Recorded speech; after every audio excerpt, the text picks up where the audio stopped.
ভালো তো? আবার ফিল্ডে নামতে হবে তো তাড়াতাড়ি। খাওয়া যাচ্ছে আর ব্যথাটা দাঁতে ব্যথা একটু একটু আছে।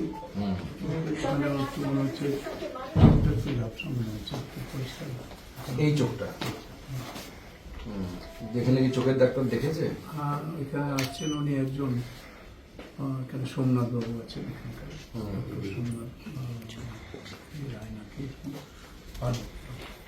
বলেছেন যে চোখের ভেতরটা সেরকম কিছু নেই, ব্রিফ করবে একজনকে তখন এরকম আছে।